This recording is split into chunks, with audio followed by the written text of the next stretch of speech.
Shall we start? Yes, sir. Ready, sir. First of all, congratulations, dear. Thank you, sir. I'm extremely humble, sir. Thank you, sir. तो कैसा feel हुआ उस दिन जब 5 बार fail होने के बाद तुम 6 टाइम में रिकमेंड हुए फ्रॉम 3FSB गांधीनगर? सबसे पहले यही सवाल। सर सबसे पहले तो एक्चुअली वहाँ पे हुआ क्या, जब वहाँ पे जो आए थे अनाउंस करने के लिए ऑफिसर, तो उन्होंने जब बोला कि उनके मुंह से गलती से निकल गया कि 3 लोग रेकमेंड हुए हैं और वो तीनों अपना लगेज लेकर जाकर अपना बाहर अपने डॉक्यूमेंट्स फिलिंग के लिए जाने लगेंगे, तो एकदम से वहाँ पे आवाज उठ गई कि अरे 3 लोग हुए, 3 लोग हुए। तो फिर जब उन्होंने थोड़ा सा मोटिवेशन दिया और फिर जब उसके बाद उन्होंने रिजल्ट अनाउंस करना स्टार्ट किया, तो उन्होंने सबसे पहले चेस्ट नंबर 48 गौरव सिंह का नाम लिया।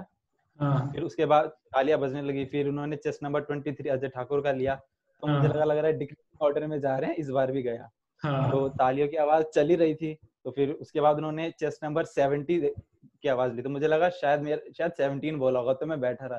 तो मेरे साइड वाले ने मुझे बोला कि 70 है, तेरा है। तो फिर तो मुझे कि मैं रिएक्शन क्या दूं, और एकदम से उन्होंने बोला कि जल्दी जल्दी बाहर निकलिए, डॉक्यूमेंटेशन के लिए निकलिए। तो रिएक्ट करने का उतना टाइम मिला नहीं, पर हम तीनों बाहर मिले और हम तीनों एक दूसरे को इसलिए अच्छे से जानते थे क्योंकि जब फ्री टाइम होता था तो हम बास्केटबॉल खेलते थे और हम तीनों एक ही टीम में खेलते थे और हम तीनों ही एक साथ ही रिकमेंड हो गए। तो ये देखकर बहुत ही अच्छा लगा। बाहर जाके एक दूसरे को हक किया और फिर डॉक्यूमेंटेशन के लिए चले गए। मतलब मेमोरेबल मोमेंट रहा वो। देखो, किसी भी कैंडिडेट की लाइफ में ना 2 दिन बहुत जरूरी होते हैं। एक तो पहला दिन वो होता है जिस दिन वो रिकमेंड होता है, दूसरा दिन वो होता है जिस दिन वो यूनिफॉर्म पहली बार मतलब पासिंग आउट परेड से निकलता है, तो वो एक बहुत मेमोरेबल डे होता है। चलो, फिर से अगेन कॉन्ग्रेचुलेशन यार, तुमने मेरे को भी गूज बम्प दे दिए। मैं अपनी अपनी यादों में चला गया हूँ जब मैं कभी देने और वो भी गांधीनगर से। हाँ सर। अभी वैसे काफी चेंज हो गया गांधीनगर। पहले जो छोटा सिलेक्शन बोर्ड था वो, क्योंकि वो टेम्परेरी लोकेशन था, now they are shifted to bigger location जो परमानेंट है।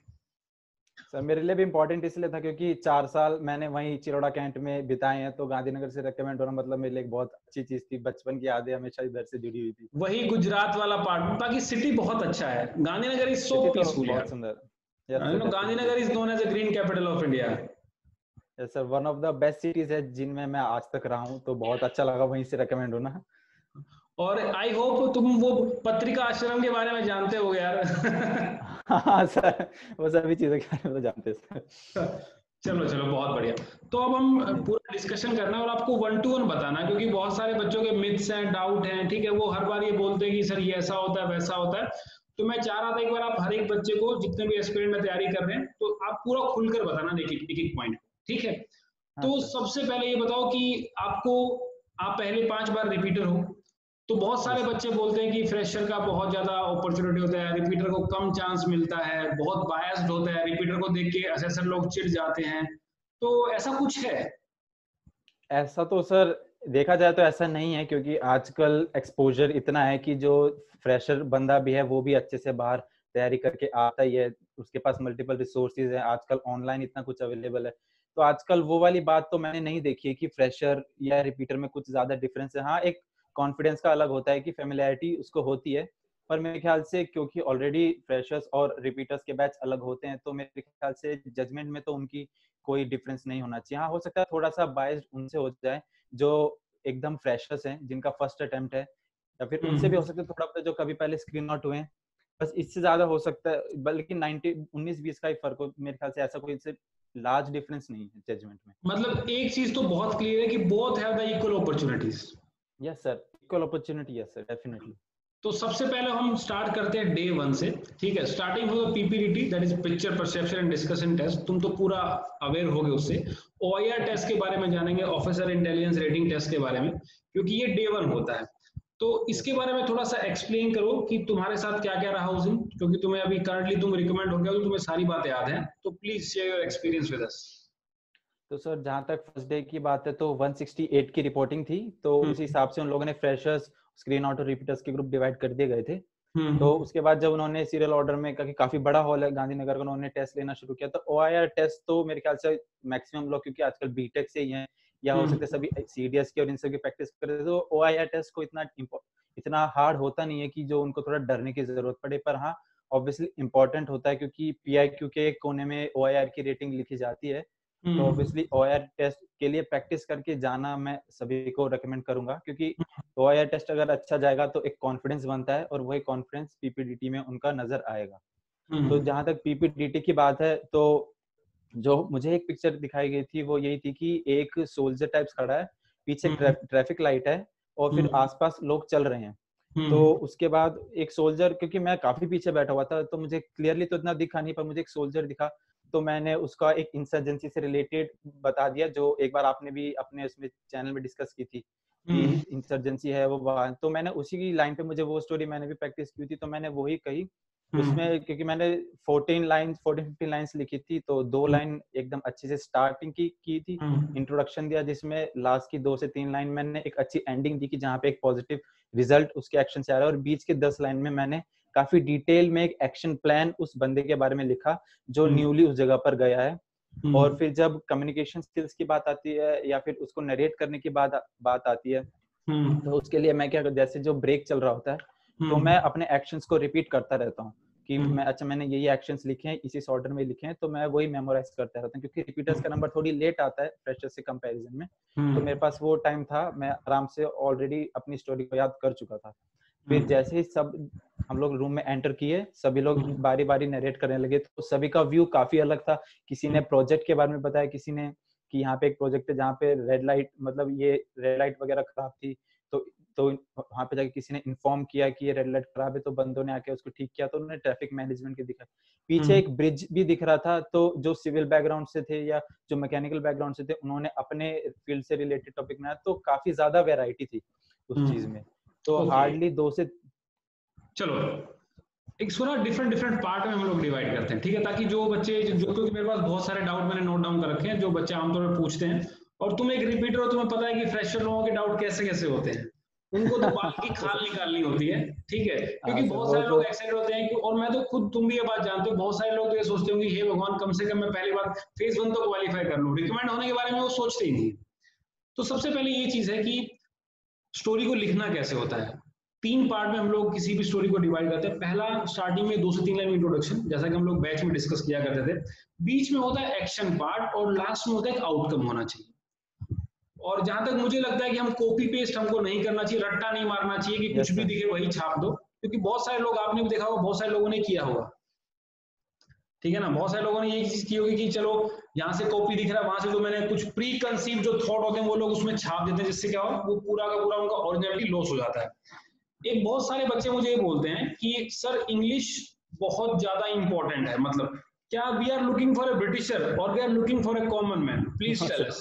नो सर, बस एक ऐसा बंदा उनको चाहिए जिसकी कम्युनिकेशन स्किल्स इतनी हो कि जब उसके पास जो नॉलेज है वो उसको अपना इजीली कम्युनिकेट करना चाहिए, क्योंकि सर मेरा ये मानना है कि सिर्फ कम्युनिकेशन स्किल्स वाले स्क्रीनिंग नहीं होते और ना ही सिर्फ नॉलेज वाले होते। तो जिन लोगों के पास ये दोनों का एक अच्छा कॉम्बिनेशन होता है कि उनके पास नॉलेज भी है कि वो क्या बोल रहे हैं और उसको एक क्रिस्प तरीके से सामने प्रेजेंट रख पाए, क्योंकि स्क्रीनिंग में ऑब्वियसली टाइम होता नहीं है, तो जो जितना शॉर्ट और क्रिस्प अपने पॉइंट्स को बता पाएगा उसके स्क्रीनिंग होने के चांसेस ज्यादा है। मतलब overall we are looking for a mediocre personality, ठीक है, we can use Hindi but try to get back to the English as fast as you can. ये सेम जो जीटीओ बोलता है बार बार, तो रिपीटर लोगों को तो इवन उनका जो डिस्क्रिप्शन होता है, जो स्टार्टिंग में वो लोग देते हैं, डिस्कशन करते हैं, वो भी याद हो चुका होता है। Yes sir. उसके बाद ये मुझे बताओ कि देखो, जब भी ग्रुप में आते हैं, रिपीटर वाले ग्रुप में रिपीटर लोग रिपीटर वालों के साथ बैठते हैं, फ्रेशर लोग फ्रेशर वालों के साथ बैठते हैं, ग्रुप आपस में पहले डिवाइड हो चुके होते हैं। उसके बाद क्या होता है कि बहुत सारे लोग बोलते हैं सर फिश मार्केट बहुत बनता है। देखो सीधी सी बात है कि आपस में लोग कोई भी अपॉर्चुनिटी को लूज नहीं करना चाहता है, हर कोई बोलना चाहता है, हर कोई चाहता है कि मैं फेस 1 क्वालिफाई करूं। तो ऐसी कंडीशन तुम्हारे ग्रुप में जरूर है कि एक टाइम पे लोग हीटेड आर्गुमेंट होगा, सब लोग चिल्ला रहे होंगे, तो उस टाइम के बारे में बताओ, तुमने उसको कैसे हैंडल किया, तुमने अपना एक्सपीरियंस कैसे शेयर किया, मतलब अपना जो हमारा अपने जो बैच का जो पूरा डिस्कशन था उसको आपने कैसे वहां पर यूटिलाइज किया। यस सर, तो सबसे पहले तो ये था कि मेरा मेन फोकस जो था वो स्टोरी नरेशन पे था, क्योंकि मुझे वो अनइंटरप्टेड मोमेंट्स मिले थे, तो उनका मुझे फुल यूज करना ही था, उसमें मैं किसी भी तरीके से लैग बिहाइंड नहीं कर सकता था। First impression is last impression, है ना। Yes sir, definitely. तो वो मैंने बिना रुके बोला, क्योंकि मैं ऑलरेडी उसको बाहर बैठे बैठे याद कर ही रहा था, एंटर होने से पहले तक भी मैं एक बार रिवाइज कर रहा था।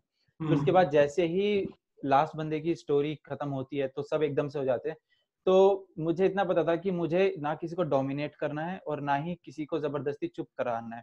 वो भी बोलेंगे, ठीक है, उनको बोलने दीजिए, मैं भी अपना बोलूंगा।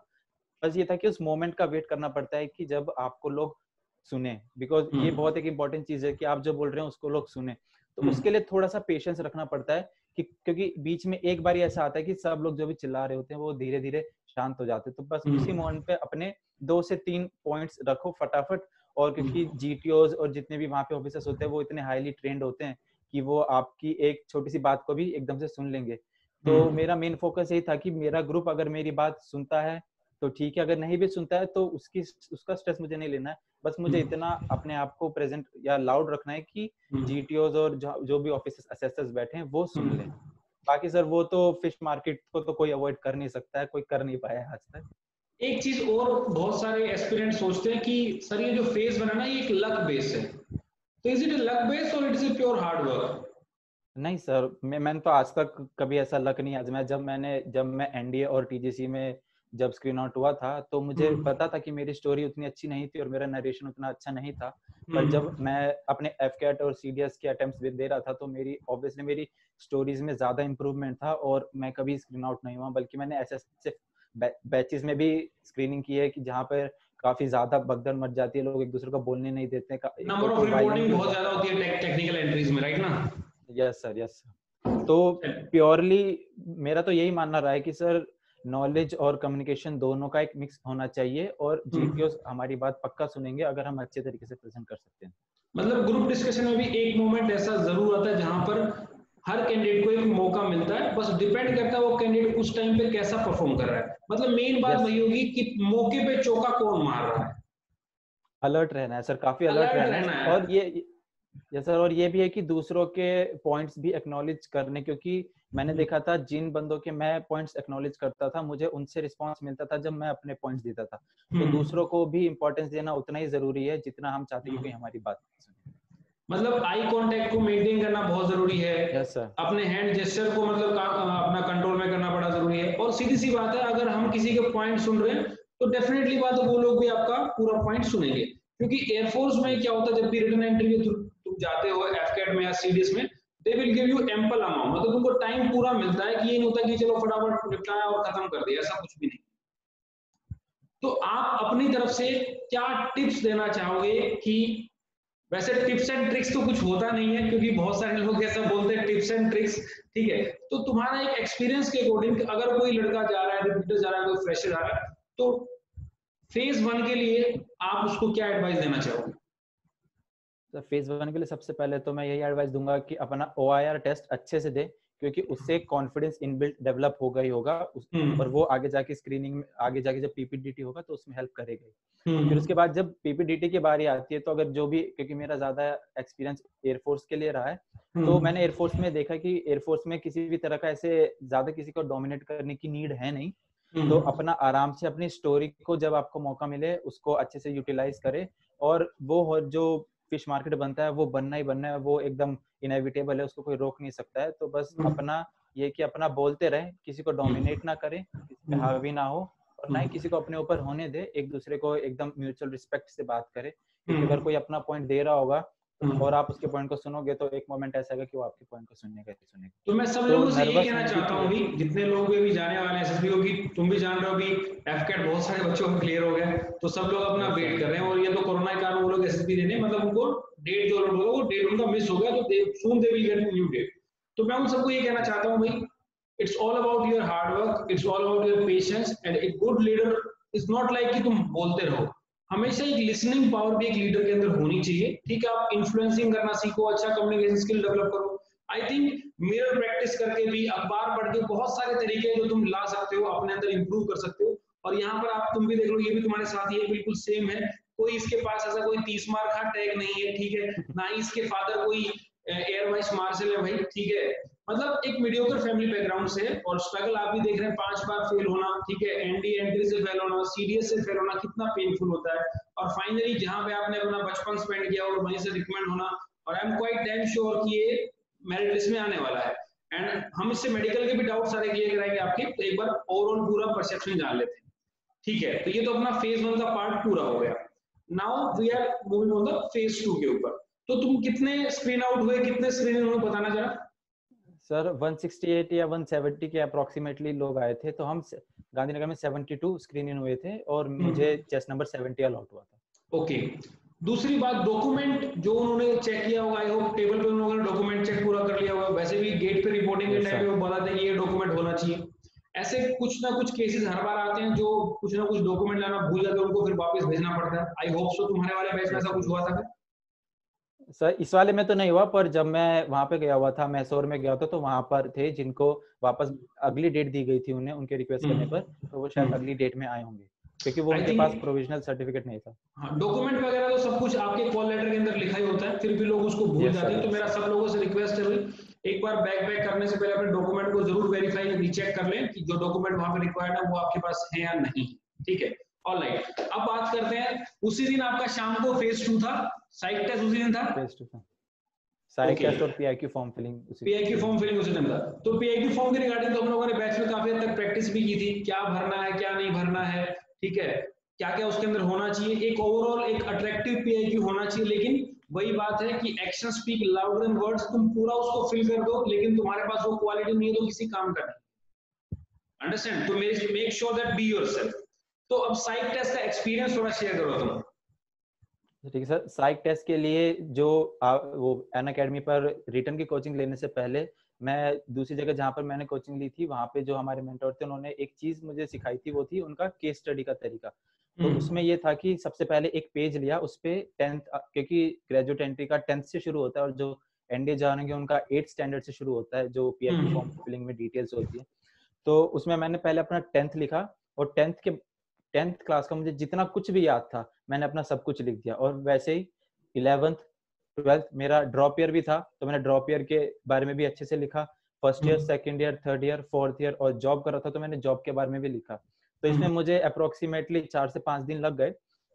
पर ये बहुत क्रूशियल इंपॉर्टेंट, क्योंकि जब मैंने अपने बारे में पूरा अच्छे से पढ़ा, मैंने सारे पेजेस को उल्टा सीधा करके पढ़ा, 2-3 बार अपने आप को पढ़ा, तो मेरी खुद की एक इमेज मेरे सामने बन गई थी, और मुझे ये पता चल गया था कि मुझे अपने आप को कैसे रिप्रेजेंट करना है। तो जैसे अगर अगर हम कोई स्टोरी ले रहे हैं, जैसे टैट की मान लेते हैं, तो अगर कोई भी ऐप्स है, आजकल तो ऐप्स काफी सारी चल गई हैं, ऑनलाइन इमेजेस अवेलेबल रहती हैं।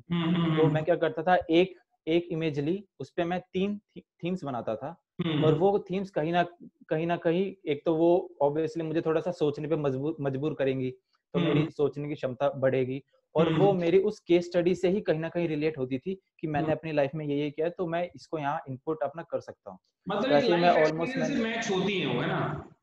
Yes sir, definitely sir. और ऐसा सर वो कोई पिक्चर जहाँ पिक्चर तक नहीं मैंने हुआ है मेरे देखी। हिसाब से टैट के अंदर भी कि जो हमने कभी ना देखा हो, या बैट के अंदर कोई वर्ड ऐसा है जो हमने कभी ना सुना हो। Same with SRT. I think बहुत सारे लोगों में पता नहीं क्या कंफ्यूजन है, कोचिंग वालों ने क्या उनके दिमाग में डाल दिया है, कहाँ से उन्होंने क्रैम कर लिया है कि नहीं भाई रट्टा मारो उसको लिखो। मुझे लगता है कि हम लोगों ने जब भी बैच में डिस्कस किया है, मैंने हमेशा ये बोला है कि हमेशा सिंपल स्टोरी बनाओ, लेकिन एक्शन पार्ट अच्छा यस होना सर। चाहिए। बेसिक चीज वही है। अगर आप उसके अंदर एक्शन पार्ट नहीं डाल पा रहे तो कोई बेनिफिट उसका है नहीं। आप लाल चड्डी पहन के सुपरमैन नहीं बन सकते हैं, आपको रजनीकांत नहीं बनना है, ठीक है ना? तो एक्सप्लेन करो थोड़ा सा क्या क्या टैट था, तुमने क्या क्या लिखा। पहली बात तो क्लियर होगी कि तुमने लाइफ एक्सपीरियंस लिखे, कुछ भी तुमने उसमें अलग यस से सर। एडवेंचरस करने की धक्के से कोशिश नहीं की मेरे हिसाब से। नहीं सर, Alright. तो क्योंकि मैंने जैसे आपको बताया कि मैं वो केस स्टडी वाला जो मैं बता रहा था कि मैं सबको सजेस्ट करूंगा कि ये एक बार आप सभी करके देखिए, इससे इफेक्ट होगा। तो कोई भी स्टोरी थी, जैसे अगर कोई 2 लोग खड़े हैं, तो मैंने अपने और अपने एक दोस्त की स्टोरी बना दी कि हम लोग यहाँ घूमने गए थे, या हम इस फेयर में गए थे, क्योंकि मेरा एक्चुअली काफी ज्यादा रिलेशन रहा है इन सब चीजों से, कि किसी कोई इवेंट ऑर्गेनाइज करना। मैं स्पोर्ट्स क्लब में भी था, मैं टेक क्लब में भी था, इन सब चीजों में मेरा काफी इन्वॉल्वमेंट रहा है शुरू से ही, स्कूल के टाइम से भी और कॉलेज में भी। तो मेरे लिए बहुत इजी था वो एकदम से बना पाना, कि मैंने अगर दो देखी, अच्छा हाँ मुझे ये एक सीन याद आया कि मैं और मेरा दोस्त डिस्कस कर रहे थे कि हाँ हमें इस बंदे से कैसे जुगाड़ करके, या ये फेस्ट कैसे ऑर्गेनाइज करना है, या इनको, तो मैंने वो रिलेट कर दिया कहीं से। और एक इमेज वहां पे फिर से आई थी, और वो इमेज आप हमने उसमें ग्रुप पे भी डिस्कस की थी, जहाँ पे 3-4 लोग डिस्कस कर रहे हैं। तो मैंने वो वाली स्टोरी बना दी, जिसमें कि बंदा प्लेसमेंट सेल में प्लेसमेंट को इम्प्रूव करने के लिए कुछ एक्शंस लेता है। फिर बाकी कुछ ऐसी स्टोरी थी जिसमें ट्रैकिंग पे जाना होता था, या साइकिलिंग पे जाना होता था, या कोई इवेंट ऑर्गेनाइज करना होता था। घर का एक सीन है, तो घर की कोई शादी, पूजा, फंक्शन, ये सब बना दिया। और क्योंकि डिफेंस बैकग्राउंड है ही शुरू से, तो डिफेंस की दिखती थी तो उसको कहीं ना कहीं अपने लाइफ से रिलेट कर दिया। रिलेट किया। मतलब मेरे फादर कि मेरे फादर जैसे मेरे फादर ने पर्सनल असिस्टेंट टू कमांडेंट सर्व किया है, तो उनके थ्रू मुझे काफी ऑफिसर से मिलना जुलना मतलब इंटरेक्शन हो जाता था। तो उनकी मैंने स्टोरी लिख दी, उनसे जो मैंने स्टोरी सुनी हुई थी मैंने वो लिख दी, या कहीं पे कोई स्टोरी ऐसे पढ़ी थी जिससे मैं इंस्पायर हुआ था तो मैंने वो सब चीजें लिख दी। तो अगर मुझसे कोई भी सारी ऐसी चीजें थी जो मेरे लाइफ से कहीं ना कहीं रिलेट करती हैं। मतलब ओवरऑल एक वर्ड तुमने सही यूज किया, ये जुगाड़ी था। मतलब चलिए, ये तो चलो टीएटी के रिगार्डिंग होगा। तो मैं भी सभी जितने भी व्यूअर तुम लोग देख रहे हो भाई, मैं सबको बताना चाह रहा हूँ कि सबसे मेन बात है, पहली बात तो बी योरसेल्फ। बी योरसेल्फ का मतलब ये नहीं है कि बिल्कुल ही तुम एकदम मतलब अपने आप को सारी तुम अपनी वीकनेस दिखाओ, ऐसा नहीं है। एक बहुत ही नॉर्मल स्टोरी बनाओ, क्योंकि साइकोलॉजिस्ट को लगना चाहिए कि बंदे की नॉर्मल अप्रोच है। कहीं ना कहीं सिंथेटिक उसके अंदर अगर आ गया तो फिर वो लगेगा कि एक बार तो ग्राफ ऊपर जा रहा है, एक बार ग्राफ डाउन जा रहा है, ऊपर जा रहा है, डाउन जा रहा है। तो मतलब कहीं ना कहीं तुम्हारी पर्सनैलिटी है वो फ्लक्चुएट होगी, कहीं ना कहीं मतलब क्लियर इमेज नहीं आ पाएगी। तो जितने लोग भी हैं, अगर मैं तो खुद बोलता हूँ कोचिंग मत लो, guidance I think right word होगा मेरे हिसाब से। तो कि गाइडेंस लो, जैसे भी आपको बता रहे हैं अभी सारी चीजें कि मैंने मेरे कॉलेज टाइम में टेक फेस्ट किया, मैंने ड्रॉप भी किया, क्योंकि ड्रॉप के ऊपर बहुत सारे सवाल होंगे, वो मैं इससे पूछूंगा इंटरव्यू के टाइम में क्या क्या पूछा गया था, उसको डिस्कस करूंगा। तो आपके साथ में लाइफ में क्या क्या हुआ, लेकिन उसको प्रोजेक्ट करना आपको अच्छे से आना चाहिए, क्योंकि हम लोग वहां पर कोई अपना ऑटोबायोग्राफी लिखने के लिए तो बैठे नहीं है, आप लोग जानते हैं। सिर्फ 4 मिनट टाइम है, कंसाइज टाइम है, स्टोरी लिखनी है, थॉट लिखना है, और दूसरी बात सबसे मेन जो चीज है, वो जो देखना चाह रहा वही आपको एक्सप्रेस करना, जो हम लोगों ने अपने ऑनलाइन बैच में हम लोगों ने डिस्कशन किया था। चलिए, हाउ अबाउट वैट, वर्ड एसोसिएशन टेस्ट। अच्छा तुमने बताओ, तुमने ब्लैंक स्टोरी के बारे में क्या लिखा? सर ब्लैंक स्टोरी में मैंने, क्योंकि मैं कॉलेज टीम को फुटबॉल में रिप्रेजेंट करता हूं, तो मैंने उसी की एक जोनल फेस्ट के बारे में बताया कि हमने किस तरह से उसकी प्रिपरेशन की, और उसमें काफी माइन्यूट सी डिटेल्स मैंने ऐड करी जिससे वो एकदम ऑथेंटिक लगे। जैसे डाइट प्लान हमारा क्या होगा, कितने बजे सुबह प्रैक्टिस करेंगे, किस दिन कौन सा सेशन रखा जाएगा, किस तरीके से हम परफॉर्म करेंगे, और फॉर्मेशन वगैरह, ये सब चीजें मैंने काफी डिटेल चीजें ऐड की हुई थी। तो इससे क्या लगा, क्योंकि मैंने वही फॉर्मूला यूज किया हुआ था कि 10 स्टोरी का एक्शन, तो मेरा जो बाकी स्टोरी से ग्राफ था वो एकदम एक स्ट्रेट ग्राफ ही था कि ऑलमोस्ट कंसिस्टेंसी चलती आ रही थी। तो मैंने स्टोरी रियल लाइफ पे वही फिर से बनाई, ऑलरेडी रेडी थी माइंड में कि क्या लिखना है क्या नहीं लिखना है। बस उसमें मैंने उसको कुछ हीरो वगैरह नहीं बनाया, मैंने बस एंडिंग इस तरह से की कि अब वो मतलब उन्होंने 2 महीने काफी हार्ड वर्क किया है, तो अब वो टूर्नामेंट के लिए रेडी हैं अच्छी तरीके से। उसमें मैंने रिजल्ट भी शो नहीं किया, क्योंकि इतना हार्ड वर्क कर रहे हैं तो ऑब्वियसली रिजल्ट उसका अच्छा ही आएगा। तो मैंने उस चीज के लिए भी बॉदर नहीं किया कि अवार्ड सीकिंग ना लगे जिससे, तो मैंने वो अवॉइड किया। मैंने उसे देखा कि हाँ ये लड़का मेहनती। देखो, मैंने आप लोगों से पहले भी कई बार डिस्कस किया, जैसे मैं जब भी साइड टेस्ट को शुरू करता हूँ पढ़ा, तो उसमें कुछ बेसिक रूल बताता हूँ। एक तो कभी भी तुम ना रिजल्ट ओरिएंटेड मत रहा करो, तुम डायरेक्ट फर्स्ट प्राइज में मत पहुंचा करो। पहले तुम उसका जो उसने काम किया ना, एक्शन पार्ट, मतलब पहले इंट्रोडक्शन पार्ट, फिर एक्शन पार्ट। एक्शन पार्ट में कैसे कैसे डालना है, आप लोग मेरे बैचेस में आएंगे तो आपको मैं बताऊंगा अभी कैसे कैसे एक्शन पार्ट को यूज करना है। और उसके बाद में एक आउटकम तो निकलता है। आउटकम का मतलब ये नहीं कि आप लोग कर्म करो, है ना, बी ए करमचंद, समझ रहे हो, नॉट लाइक ए परिणाम चंद। परिणाम चंद मत बनो भाई, एक करमचंद, काम करो, परिणाम अच्छा हो जाएगा। ठीक है, आई होप जितने लोग भी देख रहे हैं कि अगर उनको जो भी टैट के रिगार्डिंग डाउट हो तो प्लीज आप कमेंट बॉक्स में जरूर कमेंट करके पूछना, आपको खुद ये रिप्लाई करेंगे एक चीज का। ठीक है, और हमको क्योंकि लगातार अब ये इंटरव्यू सीरीज चली रहेगी, क्योंकि बहुत सारे जो कैंडिडेट हैं जो मेरे बैचेस से रिकमेंड हुए, तो उनको मैं बारी बारी सबको कॉल करता रहूंगा। हालांकि हम लोगों ने रिकमेंड होने के बाद कभी बात नहीं की है मेरे हिसाब से। एक लंबे टाइम बाद हम लोगों ने चर्चा की है। ठीक है, तो धीरे धीरे हम सबको वहां से क्या कहना चाह रहे नहीं हैं? सर, आप यही कहिए। नहीं सर, वो क्योंकि क्योंकि उसके बाद मेडिकल का स्ट्रेस हो जाता है, क्योंकि मैं ओवरवेट था, तो मैं पूरा उसी तरह डेडिकेटेड हो गया, तो फिर उसके बाद टाइम वगैरह मिलता नहीं था। हाँ, और नहीं, ये मेरे उसका बैचेस का रूल भी है कि ये नहीं कि चलो कोई लड़का अगर रिकमेंड हो गया तो से good luck and carry on. ठीक है, अब उसको बार बार तुम गाते रहोगे तो कोई फायदा नहीं। जैसे मैं एक टीचर हूँ, मैं बार बार एक बात को गाऊं तो मुझे उसको अच्छा नहीं लगता, कि मैं चाहता हूँ कि नए नए लोग आएंगे तो नई नई परसेंटेज देखने को मिलेगी, नई चीजें असेस करने को मिलेगी, मेरा भी नॉलेज बहुत बढ़ता है, और जो मेरा एक्सपीरियंस रहा इतना लंबे टाइम का, तो बहुत आप लोगों के लिए बहुत काम आने वाला है। चलो, अब बैट के बारे में बताओ यार, वर्ड एसोसिएशन टेस्ट के बारे में। सर वैट के लिए भी एक सिंपल स्ट्रेटेजी यही है कि एक वर्ड देखा तो उससे कम से कम 5 से 6 वर्ड लिखने की कोशिश करें स्टार्ट में। जैसे आ रहा है तो टीम,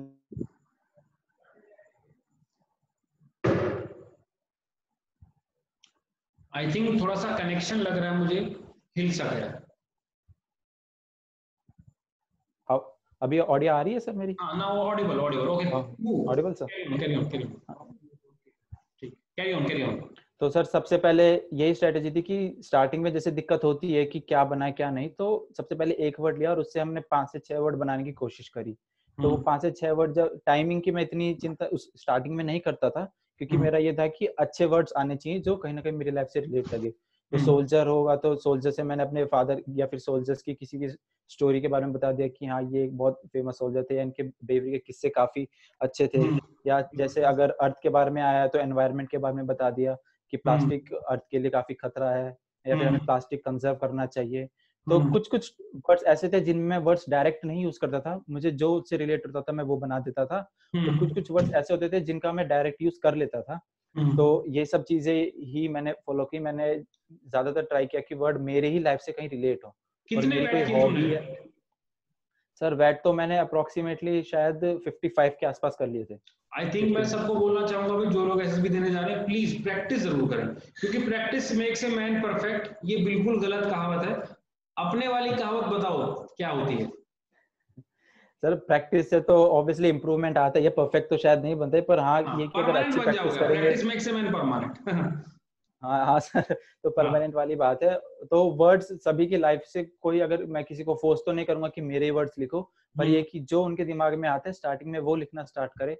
फिर वो जैसे ही किसी वर्ड को देखेंगे तो वो अपने आप ही फिल्टर आउट कर लेंगे। अगर उन्हें 5 वर्ड्स लिखे हुए हैं तो उनको पता चल जाएगा कि हाँ कि मुझे अच्छा ये वर्ड है तो ये वर्ड सबसे ज्यादा मेरी लाइफ से रिलेट करता है, या ये वर्ड मेरे लिए अच्छा है, या मेरे किसी एक कैरेक्टरिस्टिक्स को दिखाता है। तो वो वर्ड सेलेक्ट करके अगर वो वर्ड या उससे रिलेटेड भी कोई वर्ड अगर वहां पे आता है तो वो लिख सकते हैं। और सेम यही स्ट्रेटेजी एसआरटी की भी थी। एसआरटी में जो मैंने एक इम्पोर्टेंट चीज थी वो थी एक छोटी सी माइन्यूट डिटेल। वो मैं एग्जांपल के थ्रू बताना चाहूंगा कि मान लीजिए अगर हमें कोई सिचुएशन दी है कि किसी में आग लगी है, कहीं पे आग लगी है, तो मेरा पहला रिएक्शन, अब इसमें मैं जो लोग लिखते हैं वो रिएक्शन यही होता है कि मैं जाके किसी की हेल्प करूंगा और मैं फायर ब्रिगेड को बुलाऊंगा। पर मैंने इसका रिवर्स में लिखा कि मैं पहले फायर ब्रिगेड को बुलाऊंगा फिर मैं जाके किसी की हेल्प करूंगा, क्योंकि मैं ट्रेन प्रोफेशनल हूँ नहीं, मैं फायर ब्रिगेड में काम करता हूँ नहीं। तो मुझे पहले कंसर्न अथॉरिटीज को बताना पड़ेगा। और जेन्युइन लाइफ में भी पहला रिएक्शन हमारा यही होगा कि हम फायर ब्रिगेड को कॉल करेंगे और फिर जाके हम किसी को बचाने के लिए जाएंगे। तो हमारा जो एसआरटी में फर्स्ट रिएक्शन होगा वो ज्यादा इंपॉर्टेंट रखता है, क्योंकि वो हमारा इमीडिएट रिएक्शन होगा। आपने कितनी एसआरटी अटेम्प्ट की? सर एसआरटी भी मेरी कुछ ऐसी थी 45 के आसपास, 45 I think again quality matter, quantity doesn't matter, right? Yes sir, quality matter sir. तो यही मैं कहना चाह रहा हूँ एसआरटी के रिगार्डिंग में। देखो ऐसा कोई एसआरटी तुमको नहीं दिखेगा, वैसे तो मैं बैच में लगभग हर चीज कवर करा ही देता हूँ, फिर भी जैसे बहुत सारे लोग हैं कुछ नया अपडेट हो, तो मुझे अब तक ऐसा कुछ अपडेट मिला नहीं है। लेकिन एसआरटी के सारे रिस्पॉन्स वही सेम है। आप गए हैं, चोट लगी किसी को, हॉस्पिटल लेके जाना है, तो पहले क्या चीज करनी है वो था, क्योंकि उसके माइंड का कॉन्साइंस पावर आपको बहुत यूज होना चाहिए। ये नहीं कि आप एकदम लिखे जा रहे हो, लिखने के नंबर नहीं मिलेंगे। एक क्वालिटी अगर उसके अंदर लेके आओगे, और सबसे मेन प्रॉब्लम का आपको वो सोल्यूशन निकालना, ना कि प्रॉब्लम के अंदर तुमको प्रॉब्लम ढूंढे खड़ा होना है। ठीक है, अब तुम सोचो कि आग लगी है तो फायर ब्रिगेड वाले फोन नहीं उठाएंगे, ऐसा नहीं सोचना है। ठीक है ना, आपको एक सोल्यूशन की तरफ आपका एक अप्रोच होना चाहिए, ना कि प्रॉब्लम के अंदर तुम प्रॉब्लम ढूंढ रहे हो। बहुत सारे बच्चों को तो ऐसा लगता है कि सर प्रॉब्लम के अंदर प्रॉब्लम ढूंढते हो, तो लोग आग लगी है सर तो फायर ब्रिगेड वाले कहाँ आते हैं? अरे वो कहाँ आते हैं या तुम एक अच्छे वर्कर बनो ना भाई। तुम अगर फायर ब्रिगेड में हो तो तुम आग बुझाने जाओ, ये नहीं कि तुम फोन बंद करके बैठ जाओगे, ऐसा नहीं है।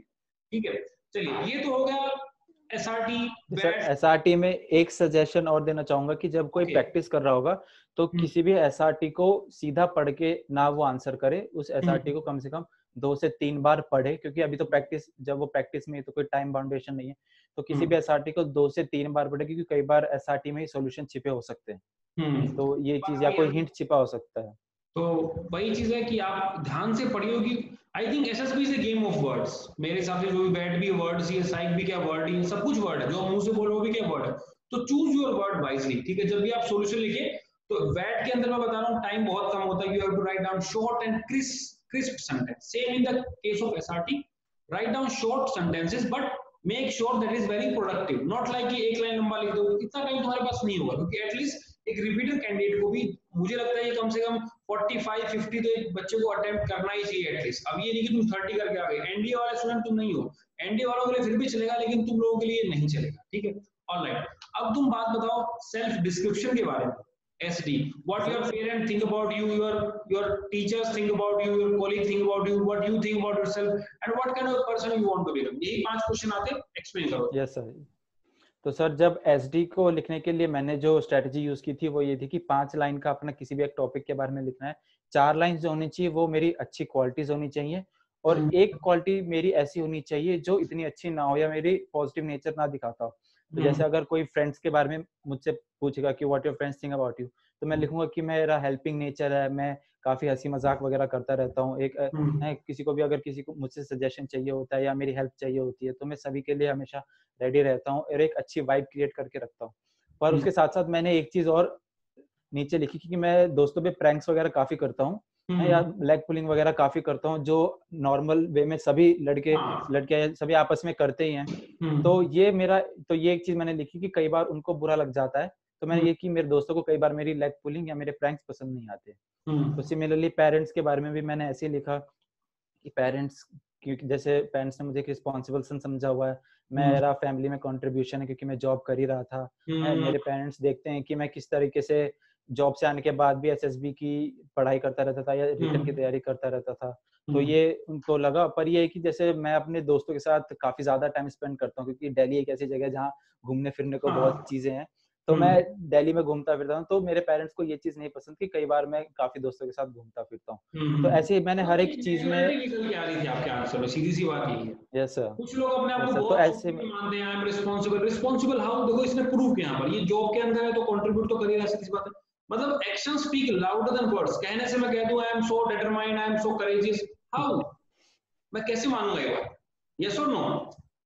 Yes sir, definitely. फिर वैसे जॉब मेरे बॉस के बारे में भी, जब उसमें क्योंकि ऑप्शन होता है कि टीचर अगर कोई अभी भी फाइनल ईयर में तो वो टीचर, या अगर कोई जॉब कर रहा है तो वो अपने बॉस के बारे में लिखा. हाँ, तो बॉस के बारे में मैंने ये लिखा कि बॉस को ये लगता है कि मैं काफी क्यूरियस हूँ, मुझे कोई भी टास्क दिया जाता है तो मैं कभी उससे बैकआउट नहीं करता हूँ. पर मैंने ये भी लिखा कि क्योंकि मैं बॉस से काफी सारे क्वेरीज वगैरह पूछता हूँ, क्योंकि ये प्रोफेशनल जो प्राइवेट फर्म्स हैं उनमें ऐसा होता है कि प्रॉपर आपको ट्रेनिंग नहीं दी जाती है. कई बार होता है कि आपको सीधा ही उतार दिया जाता है. हाँ, तो मैंने ये लिखा कि मेरे बॉस को मेरे लगातार क्वेश्चंस पूछना थोड़ा सा उनको नहीं अच्छा लगता है. Yes sir. और ये सर ये एक्चुअल फैक्ट लाइफ है कि क्योंकि वो भी बिजी होते हैं, वो भी स्ट्रेस में होते हैं और हम भी क्वेश्चंस वगैरह पूछते रहते हैं, तो उनका ऐसा रिएक्शन आना नेचुरल है. फिर जो मेरे वाला पोर्शन था कि मैं अपने बारे में क्या सोचता हूँ, तो मैंने जो अपनी केस स्टडी की हुई थी उससे मुझे यही नजर आया कि एक तो सबसे पहले मैं काफी सोशल हूँ. मैं हर तरह के अपोजिट जेंडर, चाहे मेल से भी मैं सभी से घुलने मिलने के लिए एकदम रेडी रहता हूँ. मुझे कोई कभी दिक्कत नहीं होती किसी से भी घुलने मिलने में. चलिए, ये कि मैं अब हम लोगों ने साइक टेस्ट को पूरा यहाँ पर स्टडी किया, टैट में देखा हमने इनके रिस्पॉन्स के बारे में जाना, बैट में देखा, SRT में जाना और SD में जाना. ओवरऑल फाइनल मैं यही कहना चाहूंगा मेरे पॉइंट ऑफ व्यू से भी, जब भी आप मेरे से बैच में पढ़ेंगे, जब भी हम अकेडमी 1-to-1 बैठेंगे क्लास के अंदर भी, तो जितने लोग भी अभी तैयारी करें, जिनके SSB भी है, अभी in the month of July है, अगस्त जो भी आपको डेट होगा अलॉट हो जाएगा, आप सब लोग ट्राई करें उसमें नेचुरल रहे. उसमें ऐसा ना हो कि आप कहीं से रट्टा मारे और लिखें. देखो इसने कितना अच्छे से एक्सप्लेन किया कि मतलब इसने हर चीज को अपने लाइफ से कोरिलेट किया है. तो दूसरी बात ये है कि जैसे ये ग्रेजुएशन इन्होंने पूरी की, उसके बाद ये जॉब कर रहे हैं. कुछ लोग क्या होते हैं जॉब नहीं कर रहे हैं. मैं कई बार बोलता हूँ देखो यार जॉब करो, एक स्ट्रेस फ्री रहोगे. और ऐसा कोई अजूबा थोड़ी है, FCAT का एग्जाम भी निकाला इन्होंने SSB भी क्लियर किए और अपना जॉब भी कंटिन्यू किया. तो सारी चीजें आप भी कर सकते हो सिमल्टेनियसली. ऐसी बात नहीं कि आपसे नहीं होगा, everyone can do that. Finally 2 line में क्या तुम अपनी तरफ से एडवाइस देना चाहोगे? कि सर सबसे पहले तो अपने बारे में नेचुरली लिखें, और जैसे मैंने रिस्पांस आपको बताए हैं उसी हिसाब से आप जो देख रहे होंगे वो भी देख सकते हैं कि अपने बारे में नेचुरल लिखें. और जो लास्ट वाला पोर्शन जो आता है जिसमें हम लिखते हैं कि हम अपने आप को कैसे इम्प्रूव या फिर हम अपने आप को कैसे बनाना चाहते हैं, तो मैंने उसमें वही सारी ही जो क्वालिटीज, जो नेगेटिव पॉइंट्स मैंने अपने लिखे हुए थे हर एक, उसमें उन्हीं को मैंने इम्प्रूव करने के लिए लिखा कि मैं चाहता हूँ कि मेरे दोस्त मेरे आसपास कंफर्टेबल हो. मैं चाहता हूँ कि मैं अपने ऊपर अपनी रिसर्च करके ज्यादा जाऊँ. तो मैंने ये कि जो प्रॉब्लम्स मेरे ऊपर थी उन्हीं को मैंने what kind of person I want to be में लिखा हुआ कि मैं इन प्रॉब्लम्स का सॉल्यूशन दूंगा. तो एक मेरे खुद के सामने मेरी एक पिक्चर बन के आ जाती है कि हाँ ये मेरी रियल लाइफ ही है, तो मुझे कुछ एक्स्ट्रा शो करने की जरूरत है नहीं. बहुत सही कहा तुमने. अब हम चलते हैं साइक टेस्ट के बाद नेक्स्ट डे तुम्हारा GTO था या इंटरव्यू था? सर पहले तो सर इंटरव्यू था. ओके, एक दिन फ्री था, एक दिन. यस सर, एक दिन फ्री था. साइक साइक से नेक्स्ट डे वाला फ्री था, फिर उसके बाद इंटरव्यू था मेरा। इंटरव्यू तो सबसे मेरे हिसाब से मुझे सबसे इन तीनों में से फेवरेट पार्ट जीटीओ मेरी पहली प्रायोरिटी हुआ करती जब मैसेज देने जाया करता, क्योंकि बहुत सारा ग्रुप टीम में काम करने को बहुत मिलता था, ठीक है, डंडे फट्टे बल्ली, ठीक है, जीडी में हीटेड आर्गुमेंट, ठीक है, जीपी में लड़ाई लड़ना, ठीक है, और final group task individual obstacle करना, कुछ लोग गिरते वहां पे, ठीक है, और कुछ लोग थोड़ा जो प्रैक्टिस करते हैं दे आर फिजिकली स्ट्रांग तो दे परफॉर्म वेल, ठीक है। अब बात करते हैं हम लोग इंटरव्यू के बारे में, ठीक है। तो आप लोग मुझे बताओ कि इंटरव्यू का क्या एक्सपीरियंस रहा, पहले वाले इंटरव्यू जो तुमने दिए हैं इस बार वाले में क्या डिफरेंट रहा, क्या पिछले वाले जो तुम फेल हो रहे थे बार बार, इस बार क्या नई ट्राई किया, बताओ सर। तो सर जो मेरे पिछले इंटरव्यूज रहे थे उनमें ये बहुत एविडेंट था कि मेरे आंसर्स जो थे वो थोड़े ऐसे थे घुल मिले कि मैं खुद थोड़े से कंफ्यूजन में हूँ कि मैंने ऑर्गेनाइज आंसर नहीं दिए।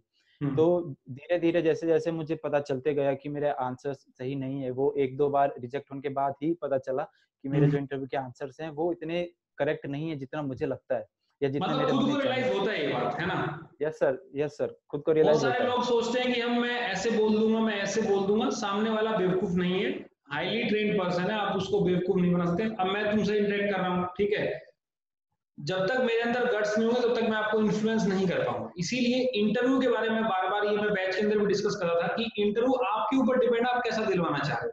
अगर आप चाह रहे हो कि मुझे बहुत अच्छा देना, मुझे अच्छा स्कोर करना है, या फिर आप चाह रहे हो कि मेरी कोई बैंड बजाए, तो वो भी आपके ऊपर डिपेंड है। अगर आप खराब आंसर दोगे तो सीधी सी बात आपको चिल्लाएगा, आपको आपको शाउट करेगा, आपको धमकाएगा वो। लेकिन अगर आप अच्छे से बिहेव करोगे तो मेरे हिसाब से उनका जो आपस में इंटरेक्ट करने का जो रहता है बिहेवियर बहुत डाउन टू अर्थ रहता है हम लोग।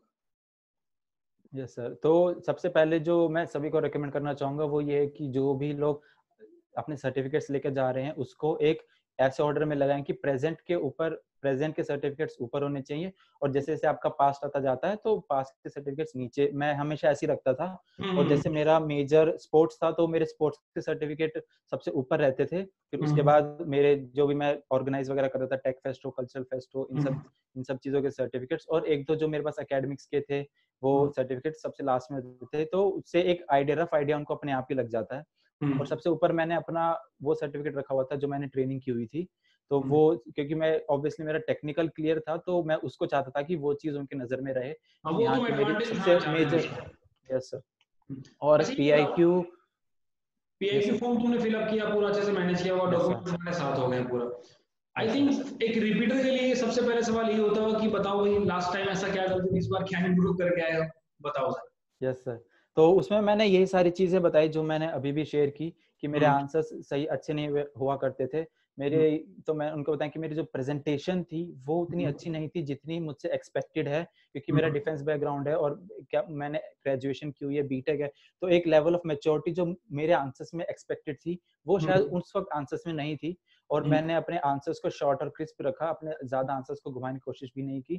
तो मेरी प्रेजेंटेशन पे मैंने काफी ज्यादा काम किया है। डेली आकर जो इंटरव्यूअर मुझसे क्वेश्चन पूछ सकता था मैं वो पूछता था, जो जिनके आंसर्स मैंने पीछे सही नहीं दिए थे उनको मैं लिखता था कि हाँ मैंने इसका आंसर ये दिया था। तो दिन रात चलते फिरते मेरे दिमाग में बस इंटरव्यू ही चलता रहता था कि इंटरव्यू में कैसे इम्प्रूव करना है। तो उससे ये हुआ कि एक तो सबसे पहले जो मैंने पीआईक्यू भरा था, जब मैं इंटरव्यू दे रहा था तो मेरी पीआईक्यू की इमेज मेरे सामने थी क्योंकि मुझे अच्छे से याद था, बाय हार्ट था मुझे मेरा पीआईक्यू। तो वो मुझसे किसी भी ऑर्डर में अगर पूछता तो मैं उसके लिए रेडी था ही। हालांकि इससे मेरे जो प्रीवियस अटेम्प्ट्स हैं उसमें ऐसा होता था कि मैं कई बार 2 से 3 क्वेश्चंस स्किप कर जाता था जो इंटरव्यू मुझसे पूछता था। बल्कि इस बार मैंने जितने भी मुझसे रैपिड फायर हुए मेरा सिर्फ एक क्वेश्चन ही छूटा और एक राउंड में तो मेरा एक भी क्वेश्चन नहीं छूटा था। तो जो इंटरव्यू के थी मैंने इंटरव्यू के लिए प्रैक्टिस की और हर टाइप के वेरिएशन ऑफ क्वेश्चंस अपने आप से पूछे और उनके आंसर्स मेरे ऑलरेडी रेडी थे ही, जो मेरे मतलब पहले किसी ये बात तो बहुत क्लियर है कि self introspection lead to success. आप खुद से देखो, खुद आपको पीआईक्यू के सामने दिया कि पेरेंट्स के बारे में, फैमिली बैकग्राउंड है, हॉबीज है, वहां से आपका पूरा का पूरा आप खुद से पूछ सकते हो कि मेरी हॉबीज क्या है, उसके ऊपर क्या क्वेश्चन होंगे। जैसे हम आमतौर पर बैच के अंदर प्रैक्टिस किया करते हैं कि चलो भाई कोई स्पोर्ट्स लवर है, जैसे त्यागी मान लो स्पोर्ट्स लवर है, तो क्या क्या मान लो फुटबॉल खेलता है, तो फुटबॉल के बारे में अभी कौन सा कप चल रहा है, कौन इंडिया को रिप्रेजेंट कर रहा है, अभी रिसेंट में क्या क्या टूर्नामेंट हुआ है, कौन जीता है, कौन सा क्लब अच्छा है, मैनचेस्टर अच्छा है या बार्सिलोना अच्छा है। तो इन सब बातों में बहुत डिस्कशन होता है। जो जिनके कंसेप्ट क्लियर होंगे वो जीत जाएगा। अब मान लो त्यागी बोल दे कि मुझे फुटबॉल खेलना बहुत पसंद है, sir I am very good player, और वहां वो पूछ ले बताओ फुटबॉल के बारे में, वहां तुम बताओ ना तो फिर हालत तुम्हारी खस्ता हो गई है, क्योंकि बहुत सारे लोग ओवर कॉन्फिडेंस में होते हैं। मैं जनरली कई बार, मैं खुद भी कई बार इंटरव्यू कंडक्ट करता हूँ, तो अब तो मैंने चलो आप लोगों के लिए फैसिलिटी बढ़ा दी है, क्योंकि पहले हम बैच में, मतलब एक ऑनलाइन बैच से हम लोगों ने 9 सिलेक्शन निकाले हैं, विच इज वेरी वेरी, मैं मानता हूँ कि एक स्टार्टिंग अच्छा है। 25-30 बच्चे हुआ करते थे अपने ग्रुप में, और हम लोग कंटिन्यू प्रैक्टिस किया, दिन भर चला करता था मार धाड़ ग्रुप के ऊपर, ये टैट है, ये बैट है, SRT है, ठीक है। और लड़कियां भी रिजल्ट गई। इवन त्यागी, मैं बहुत सरप्राइज हुआ पिछली बार कि एक ही बैच में 2 बच्चे रिकमेंड एक ही दिन से सेम सिलेक्शन बोर्ड से, रजत बोरा एंड हिमांशु। वो बड़ा यस मेरे सर। लिए सरप्राइज फीलिंग था कि चलो एक्शन, मतलब काम कर रहा हूं तो रिजल्ट मुझे मिल रहा है, इसकी मुझे बहुत बड़ी खुशी है इस बात की। और सबसे मेन बात है कि मीडियोकर बच्चे की, जो लोग सोचते थे पहले, क्योंकि आमतौर पर मुझे बहुत सारे बच्चे बोलते हैं मैसेज करके भी कि सर मेरा इंग्लिश बहुत खराब है, क्या मैं कभी अफसर बन सकता हूँ, मेरा बैकग्राउंड फार्मर बैकग्राउंड है, तो मैं क्या बन सकता हूँ। अब देखो, इसके फादर भी JCU में, मतलब बिल्कुल डाउन टू अर्थ है, ठीक है, ऐसा कुछ भी नहीं कि एटीट्यूड हो या फिर बहुत बड़े, मतलब बहुत बड़ा इनका बैकग्राउंड हो, कोई नहीं, नॉर्मल बैकग्राउंड है, सिलेक्शन हो गया। और मुझे बताओ, जैसे पीआर जिसमें रैपिड फायर राउंड हुए सारे के सारे, आमतौर पे तुमको सारे के सारे याद ही होंगे, क्योंकि तुमने इतना अच्छा यस सर, इंट्रोस्पेक्शन किया है वो अपनी पर्सनैलिटी को बाय इम्प्रूव। By heart. और सर जो भी रिपीटर जा रहा है उसको ये सजेशन करूंगा कि कम से कम जो क्वेश्चन से जो रैपिड फायर राउंड है वो हम्म एकदम बाय हार्ट रहे। अगर कोई मेरी स्ट्रेटेजी यूज करना चाहता है तो वो कर सकता है। मैं क्या करता था कि हम्म जो मेरी ये फर्स्ट, जब मैं ऐसे बैठा रहता था, जो मेरी ये फिंगर उंगली। थी, ये मेरी एजुकेशन ये मेरी एजुकेशन हाँ को रिप्रेजेंट करती थी, और ये हाँ मेरे कॉम्पिटिटिव एग्जाम्स को रिप्रेजेंट करती थी। हाँ, हाँ। फिर ये मेरे डिफरेंट उसमें मेरे क्या क्या अचीवमेंट्स रही उनको रिप्रेजेंट। तो जो जो भी वो क्वेश्चन पूछते रहते थे, मैं थाई पे ही ऐसे ऐसे दबाता रहता था ताकि मेरे को याद रहे कि मुझसे ये क्वेश्चन पूछा है, और मैं हम्म किसी ऐसे क्वेश्चन का आंसर ना दे दूं जो मुझसे हम्म पूछा ही नहीं गया है। तो हाँ। ताकि जो वो पूछा है वही आंसर दूं, तो ये मेरी मेन स्ट्रेटेजी थी। मतलब कितना मेहनत किया गया है कि वो उस क्वेश्चन का आंसर मुझे नहीं देना जो मुझसे ना पूछेगा, मतलब that required lot of practice यार। ऐसा नहीं होता कि एकदम से हम लोग कर लें। इवन हम लोग डिस्कस करते थे कि चलो भाई, put your hand on your thigh, hold it tightly, ठीक है, इवन चेक योर फिंगर कि हाँ 1 2 3 4 5 6 क्वेश्चन का रैपिड फायर राउंड आ चुका, तो मुझे 6 के 6 आंसर देने हैं। और सबसे मेन बात है, अगर आपकी लिसनिंग पावर अच्छी है तो आप उन सभी क्वेश्चन का आंसर इजीली दे सकते हैं, और असेसर आपसे बहुत खुश होगा कि चलो बंदे का मोटिवेशन भी अच्छा है, बंदा फोकस भी है, सही आंसर दे रहा है, और ऊपर से शॉर्ट एंड क्रिस्प आंसर दे रहा है। कई बार क्या होता है त्यागी, बहुत सारे लोग ना ओवरवेलम हो जाते हैं, ठीक है, पूछ कुछ और रहा होता है असेसर, वो बता कुछ और रहे होते हैं, तो वो जैसे कई बार कहीं ना कहीं। ये मेरे साथ भी हुआ है। यही मेरे साथ हुआ करता था कि पूछा जाता था, तो मैं कई बार जो मेरे स्ट्रॉन्ग पॉइंट्स होते थे मैं उनको ज्यादा ही डेवलप कर देता था, तो फिर उनसे हाँ कोई एक दो चीजें निकल के आ जाती थी जहां मुझसे फिर काउंटर क्वेश्चन किए जाते थे और मैं थोड़ा सा गड़बड़ा जाता था। तो हम्म उस चीज को अवॉइड करने के लिए शॉर्ट और क्रिस्प आंसर दे, क्योंकि उनको मिल ही जाएगा जो उनको ढूंढना है, वो ढूंढ लेंगे अपने आप ही। तुम्हारा इंटरव्यू कितना टाइम चला? सर मेरा इंटरव्यू चला था 50 मिनट्स के आसपास चला था सर। तो 45 मिनट्स की वो इंट्रोडक्शन बोलते कि for the next 45 minutes will be हाँ interacting and getting to know about each other. तो मेरा बस हाँ। उससे 5 मिनट एक्स्ट्रा ही चला था। अच्छा, दूसरी बात मैं कहना चाह रहा हूँ, एक बहुत सारे बच्चे वहां पर फ्रेंडली हो जाते हैं भाई, तो मेक श्योर अपने माइंड में इस बात का जरूर आपको ध्यान रखना है कि आप यहाँ पर कोई पिकनिक बनाने के लिए नहीं आए हो, आप यहाँ पर एक जॉब को लेने के लिए आए हो, और वो जॉब जो यूनिफॉर्म है, जो बहुत कुछ डिमांड करती है। तो सबसे पहले मैं यही कहूंगा लोगों से कि जितने भी इंटरव्यू देने वाले हैं अभी, या फिर अभी जो ग्रुप के अंदर पढ़ रहे हैं सारे एसपी, जितने भी एस्पिरेंट है, सबको ये बोलूंगा कि अपना हर एक चीज को नोट डाउन करें, क्या पूछ रहा है, क्या मुझे बताना है, एक भी फालतू बात आपको नहीं करनी है, जो पूछ रहे वही उसके ऊपर चर्चा करें। दूसरी बात, करंट अफेयर के ऊपर चर्चा करते हैं। करंट अफेयर का आई होप कुछ ना कुछ तुमसे पूछा होगा, हालांकि टेक्निकली नहीं तुम्हारा सर। इतना अच्छा बैकग्राउंड रहा है तो ज्यादा नहीं हो, क्योंकि वो असेसर देख के पता लगा लेता है कि मुझे इससे क्या पूछना है, कहाँ उसको लगेगा नहीं सर। यहाँ यहाँ लूप बोलो तो मैं यहीं पे टैकल कर लेता हूँ, अगर यहाँ मिल जाएगा मुझे लूप बोल तो मैं समझ जाऊंगा हाँ यहाँ कमी है, अगर मुझे यहाँ पर लूप बोल नहीं मिला तो मैं समझूंगा कि हाँ कैंडिडेट अच्छा है। तुमसे क्या अच्छा, मुझसे जो टेक्निकल। टेक्निकल क्वेश्चन में मुझसे मेरे प्रोजेक्ट के बारे में पूछा गया था, जो था लिडार के ऊपर, लाइट डिटेक्शन एंड रेंजिंग, जो रडार का एक वेरिएंट है। बस उसमें ये है कि इलेक्ट्रोमैग्नेटिक वेव्स के बदले लाइट वेव्स यूज होती है, और जो ऑटोमेटिक पार्किंग में भी यूज किया जाता है, और इसको एयरफोर्स डेवलप कर रही है। अभी इस पे रिसर्चेस चल रही है कि जो भी ऑब्जेक्ट होगा सामने उसकी एक 3D इमेज बन सकती है या नहीं है। ऑल तो इन सब राइट, चीजों के ऊपर वो चलो टेक्निकल मेरा क्वेश्चन पूछे, मुझसे। क्योंकि अपने पास टाइम भी बहुत कम है, डिस्कशन बहुत यस ज्यादा सर। करना है। अच्छा, यस सर। तो डिफेंस बैकग्राउंड के ऊपर मुझसे, क्वेश्चन हुआ तुमसे? नहीं सर, डिफेंस सिर्फ मुझसे कमांड्स पूछी थी, एयरफोर्स की कौन हम्म कौन सी कमांड्स थी, और हम्म गुजरात से लेके मेघालय तक कौन कौन से, गांधीनगर से लेके मेघालय तक कौन कौन से स्टेट्स आते हैं उनके बारे में पूछा था, और सेवन सिस्टर पूछा था, और दिल्ली से आया था तो दिल्ली इलेक्शंस आने वाले थे तो पूछा था हम्म कि आप किसको सपोर्ट कर रहे हो, या आपको कौन लगता है कि कौन जीतेगा। तो हम्म सिर्फ ये क्वेश्चन पूछे थे मुझसे मुझसे इतना ज्यादा वो नहीं पूछा था। कि करंट अफेयर्स के बारे में ज्यादा फोकस दिया नहीं गया था मुझसे। चलो, मुझसे मेरे हॉबीज, इंटरेस्ट, इन सब के बारे में ज्यादा पूछा गया क्योंकि इसमें काफी वैरायटी उनको दिख रही थी। चलिए, यस सर। तो अब हम शुरू करते हैं third part, that is GTO part. GDO part को मैं दो पार्ट में डिवाइड करता हूँ, एक तो आउटडोर टास्क में, एक इंडोर टास्क में। जैसे हम स्टार्टिंग में GD1 होता है, ग्रुप डिस्कशन पार्ट 2 होता है, एक में हमको चॉइस मिलती है, एक में हमको चॉइस नहीं मिलती है। Then the most important part of the GTO series, that is group planning exercise होती है। उसके बाद PGT होता है, हाफ GT होता है, लेक्चर है, बहुत सारे हैं। तो let us start with the group discussion part 1, part 2 and the GP। Okay, explain it. Yes sir. तो सर सबसे पहले जो GD1 मेरा था, तो क्योंकि मेरी जनरल नॉलेज इतनी अच्छी नहीं रही थी पहले टाइम में, तो उस पर मैंने काफी काम किया। तो मैंने वेरियस ऑनलाइन सोर्सेज जो थे उनसे थोड़ा सा हर एक टॉपिक के बारे में जाना, करंट अफेयर्स के बारे में काफी जाना, कंपटीशन सक्सेस रिव्यू, प्रतियोगिता दर्पण, ये सब मैगजीन्स मैंने A to Z सारी पढ़ डाली थी। हर चीज के बारे में मैं ऑलरेडी अवेयर था। तो जब मैं ऑलरेडी इस रूम में गया तो मैं कॉन्फिडेंट था। तो जो टॉपिक हमको दिया गया था वो था रेसिज्म के ऊपर। मुझे दूसरा टॉपिक नहीं याद है कि किसके बीच में हमें चूज करना पड़ा, पर हमने रेसिज्म को चूज किया था। तो रेसिज्म के ऊपर काफी अच्छे से डिबेट चली। मैंने, जब हम लोग एक रात पहले GTO से सभी लोग रूम में बैठे हुए थे, तो हम सब ने यही डिसाइड किया था कि अगर भगदड़ मची, अगर फिश मार्केट बना तो कोई सेलेक्ट नहीं होगा, पर अगर शांति से किया तो शायद कोई हो जाए। तो यही स्ट्रेटेजी सबने फॉलो की भी, एकदम पीसफुली कंडक्ट हुआ, क्योंकि सभी रिपीटर्स थे, सभी को इंपॉर्टेंस पता थी, सब फिश मार्केट बना के एक बार देख चुके थे सब। अगर तो उससे कुछ फर्क नहीं पड़ता, तो सभी ने पीसफुली किया। रिपीटर लोग जल्दी कन्विंस हो जाते हैं, फ्रेशर लोग तो मानने वाले कहाँ, वो तो सोचते हैं कि नहीं यार मैं ऐसा कुछ कर दूंगा, लेकिन रिपीटर को पता होता है भाई रिजल्ट ये होता है। ठीक है सर। तो सभी ने बहुत अच्छे से डिबेट किया, और मैक्सिमम उसमें कोई SSC की तैयारी कर रहा था, कोई IAS की तैयारी करता था, कोई लॉयर की तैयारी। तो हम लोग एक रात पहले जब डिस्कस करते थे तो बहुत नए नए टॉपिक्स निकल के आते थे, और सेम वही सिनेरियो हमारा वहाँ पे रिप्रेजेंट हुआ। मैंने भी 3 से 4 पॉइंट्स ही दिए, सबने मुझे सुना, मैंने भी सबके पॉइंट्स को एग्री किया, जिसके अच्छे थे, जिसके नहीं अच्छे थे उसको सजेशन दिया, पर किसी को डोमिनेट हम में से किसी ने करने की नहीं चाहा। तो मेरा ग्रुप इस मामले में, मैं काफी लकी था कि मेरा ग्रुप काफी सपोर्टिव था इन सब चीजों को लेकर। जो दूसरा GD था वो जेंडर इक्वालिटी के ऊपर था। वो भी कोई ज्यादा ऐसे बड़ा टॉपिक था नहीं, उसके बारे में भी काफी अच्छे से नॉलेज थी। वर्क एनवायरनमेंट में था, ऑफिस एनवायरनमेंट में भी था। तो जो काफी फीमेल्स को इशू होते हैं कि जेंडर गैप वेजेस है, जो इन सब के बारे में, ये सब टॉपिक्स मैंने इशू वहां पे उठाए। तो ये इन सब सभी टॉपिक्स पे काफी अच्छे से डिस्कस हुआ, और किसी ने कोई हल्ला गुल्ला या कुछ नहीं मचाया। तो आप लोग जान लीजिए, ग्रुप डिस्कशन में अगर आपकी बिना नॉलेज के आप कुछ नहीं कर पाएंगे। अगर आपने टॉपिक को नहीं पढ़ रखा है तो कोई बेनिफिट नहीं है, क्योंकि अगर आप बोलेंगे और वो प्रोडक्टिव ना हो तो कोई उसका एडवांटेज नहीं मिलता है।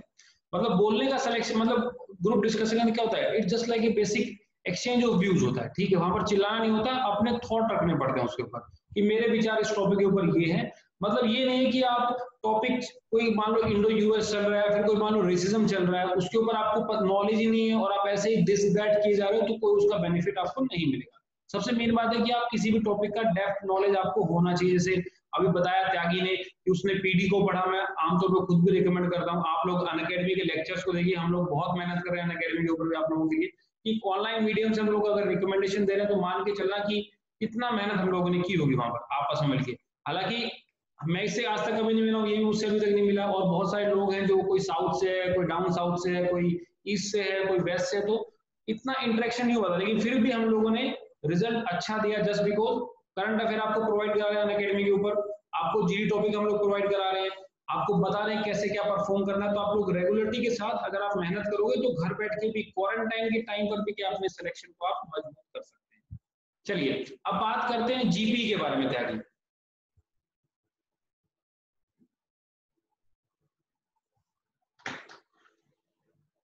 आई थिंक थोड़ा सा कनेक्शन लूज आउट हो रहा है मेरे हिसाब से, लेकिन फिर भी हम लोग दोबारा से कनेक्ट करते हैं जरा GPE के बारे में। आगे हट के विजिबल, हाँ, Audible and visible. Okay sir. I think उस टाइम पे कनेक्शन कट ऑफ हो गया आपका। पता नहीं सर, कनेक्शन तो सही आ रहा है। ओके, कोई बात नहीं सर। बैटरी तो लो नहीं है तुम्हारा? No sir, battery full charge है फोन। ओके ओके, चलो हम उसको दो पार्ट में डिवाइड कर देंगे। एक पहला पार्ट हम अपलोड कर देंगे, इस पार्ट में हम GTO के बारे में डिस्कस करेंगे। ठीक है, तो ग्रुप प्लानिंग एक्सरसाइज के बारे में बताओ आप। जैसे ग्रुप प्लानिंग एक्सरसाइज में भी जो सबसे इम्पोर्टेंट चीज थी वो यही थी कि एक लॉजिकल आंसर्स आना चाहिए, एक कोऑर्डिनेशन और एक लॉजिकल थिंकिंग रिप्रेजेंट होनी चाहिए।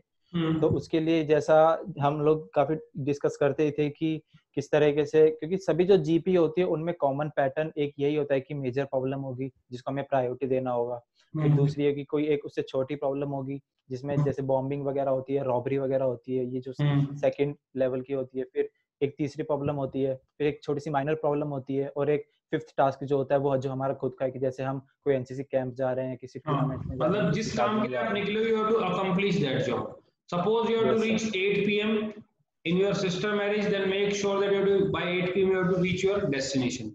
जहां से चले हो वो बहुत जरूरी है, एंड करना बहुत जरूरी है, बीच में टास्क आपको देखने पड़ेंगे, आपके लिए प्रायोरिटी क्या रहेगी। लोग प्रायोरिटी और यूज करते हैं, मैं सोचता हूँ कि अकॉर्डिंग टू द कंडीशन आपको देखना पड़ेगा। और ऐसा कोई यस देखो यस। पहला काम क्या आता है उसमें बहुत सीरियसली कोई बैडली इंजर्ड होता है, एक इंजर्ड और बैडली इंजर्ड में बहुत फर्क होता है, आप लोग इन वर्ड्स को जरूर ध्यान से देखिएगा। दूसरा यहाँ पर आपको प्रॉब्लम क्या मिलेगी, कोई मान लो कोई रॉबरी होने वाली जैसे कि त्यागी ने बताया, फिर कोई रेल की पटरी को उखाड़ रहा है और रेल वहां से निकलने वाली है, मतलब अभी तक हुआ कुछ भी नहीं है, एक बैडली इंजर्ड तो हो चुका है, लेकिन आने वाले टास्क क्या है, होने वाले हैं, तो आप उनको रोक सकते हैं, ठीक है ना। एक कोई अनकॉन्शियस मैन है तो उसके लिए आपको रिसोर्सेज का यूज करना पड़ेगा, त्यागी हमको बताएगा उसने क्या क्या नॉर्मल या फिर जो पॉसिबल रिसोर्स है उसको यूज किया नहीं किया। Okay Tyagi explain it. तो सर सबसे पहले तो जैसे हम उस जीपी में था कि हम एक वैन से जा रहे थे जो वो खराब हो गई थी, तो जो ठीक हो रही थी टी स्टॉल पे ही, तो वहीं पे तभी आकर एक बंदा वहां पर गिरा। तो जो हमारी सबसे पहली प्रायोरिटी जो हमने डिसाइड किया था वो यही थी कि उस इंजर्ड मैन को हमें सोल्यूशन देना है। तो उसके लिए हमने क्या किया था, हम लोगों ने मिलकर डिसाइड किया कि जब तक वो बंदे का एक्सीडेंट होता तब तक हमारी कार ऑलरेडी ठीक हो चुकी थी। तो हमने जो हमारी सबसे बड़ी रिसोर्स था, जो हमारा सबसे बड़ा रिसोर्स था वो थी हमारी वैन, तो हमने उसे अपनी नंबर 1 प्रायोरिटी पे असाइन कर दिया, क्योंकि तो ये एक लॉजिकल थिंकिंग थी कि सबसे बड़ी प्रायोरिटी पे हम सबसे अपनी वैल्यूएबल रिसोर्स को यूज करेंगे। फिर उसके बाद उसमें कहीं ये नहीं लिखा था कि कहीं जाम है या ऐसा कुछ है, ऐसा कोई चीज नहीं लिखी। तो हमने ऑब्वियसली पासिंग बाय व्हीकल्स में ही हम लोगों ने जो ग्रुप डिवाइड किए थे वो हम लोगों ने उसमें भेजे थे। तो जो इसमें ध्यान रखने वाली चीज है वो ये है कि जो हम लिख रहे हैं, सबसे पहले तो जो जीपी हमें नरेट की जाएगी उसको काफी ध्यान से सुनना है, उसको फुल कंसंट्रेशन से सुनना है। फिर उसके बाद जब पढ़ने के लिए मौका मिलेगा तो उसको कम से कम 2 या 3 बार पढ़ें, उसको एकदम ध्यान से पढ़ें। तो उसके बाद जो चीजें, तो बाकी सारी चीजें तो ऑलरेडी सबको पता होती हैं कि हिडन रिसोर्सेज कैसे ढूंढनी है या क्या करना है। तो जिस पैटर्न में मैं लिखता था कि सबसे पहले हमने ग्रुप डिवाइड किया, फिर हमने ये फिर उस है कि इतने इतने का ग्रुप है ये, फिर उसके बाद जब हम पहले ग्रुप को असाइन करते थे कि ग्रुप ए इस लोकेशन पे जाएगा, तो हम लिखते थे कि वो कहाँ जाएगा, कैसे जाएगा, point A to point B जाएगा, कैसे जाएगा, किसी व्हीकल से जाएगा, दौड़ के जाएगा, कैसे जाएगा वो, मतलब फिर हर कितना चीज टाइम के बारे लगेगा। में, हर एक टास्क को लेके आपने हर चीज को सोचा है। देखो अगर आप देखोगे तो yes sir. Better to start early, आपको वहां पे जाना है, जैसे हम जैसे लोग आपको हेल्प कर रहे हैं, गाइड कर रहे हैं, ठीक है, और गाइडेंस आपको दे रहे हैं, कोचिंग आपको नहीं दे रहे हैं, गाइडेंस आपको दे रहे हैं कि वहां पर ये आप कर सकते हो, यू हैव दैट ऑप्शन। मेरा काम ये है कि आई थिंक क्या कि मुझे पूरे अच्छे तरीके से याद है, मैंने कभी बैच में आपको पूरा टेट लिख के नहीं दिखाया, मैंने आपको कभी पूरा बैट लिख के नहीं बताया, कभी पूरा मैंने एसआरटी लिख के नहीं बताया, मैं सिर्फ इनको हिंट दिया करता, ये लोग अपने आप उसके ऊपर वर्कआउट किया करते। ये सबसे बड़ा रीजन रहा मेरे बैच को कि इतना अच्छा सक्सेसफुल रेट रहा मेरे पास कि 9 of them got recommended from various selection board, ये सबसे बड़ा रीजन था। और मैं जितने भी और जो भी एसएसआर है मैं उनसे भी यही उम्मीद करता हूँ कि हर कोई आपको रटवाने वाला नहीं, ये चीज आप रट के नहीं सीख सकते। दिस इज नॉट लाइक कि खाया और वॉमिट कर दिया वहां पे, उससे सिलेक्शन नहीं होगा। तो use the possible resources. Suppose कर लो जहाँ पे त्यागी ने बताया कि वैन खराब हो गई है, तो वैन के अंदर एक फर्स्ट एड हो सकता है अगर कोई अनकॉन्शियस है तो, या फिर यस सर।